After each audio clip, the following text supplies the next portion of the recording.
Magandang araw guys! Ngayon ay magluluto ako ng pansit bato. Ito po yung aking ingredient. Lagay ako ito po kasi is na marinate na chicken. Tapos, hindi pa siya kaya ilagay na natin ang una. Okay, very good. Ngayon po ay isusunod natin yung ating sibuyas. Na po ako maggisa.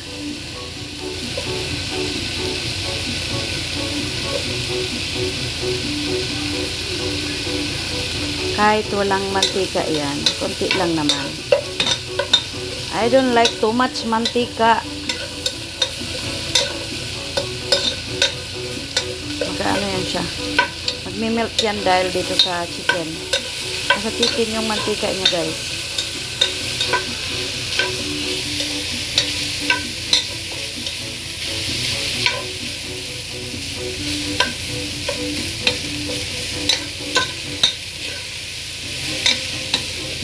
Yan.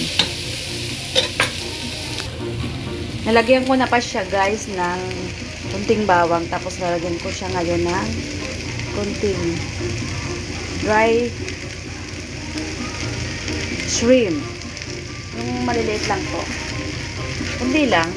Para magpalasa din yan. Tingnan mo guys. Wala ko nilalagay dyan na mantika. Yan.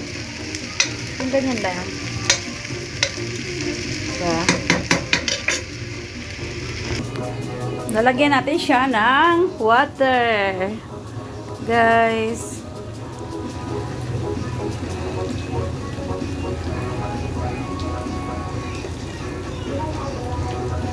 Yan. Sarap yan guys. Oh my God. Ito na naman ako dahil may time. Kaya ako'y nagluto. Ba? Ngayon ay nalagyan ko na siya ng aking mga pampalasa. Guys, kaya siya ay kulong-kulo na. Tapos, lagyan natin siya ng konting toyo. Estimated lang yan guys. Pasensya na kayo kung wala akong, tapos ito yung aking extra magic sarap. Ang magic sarap daw. Wow, sarap yan guys. Yan. Estimate lang yan guys. Para naman makuha ang ating lasa ng napakasarap. Tikman na muna natin ang sabaw. Wah, makamatay ang sabaw guys. Sarap. Sabaw pa lang yan ha. Wala pa yung niluluto ko dyan. Tapos ngayon ay ilalagay na natin yung carrots.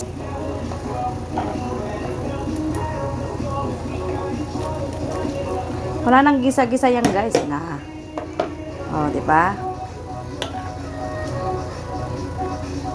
Kasi pag naluto yan, ang sarap. Ako po'y naglalagay ng bell pepper. Para masarap yan guys. Maraming mga benefits yan. Tapos yung repolyo ang susunod natin. Soon.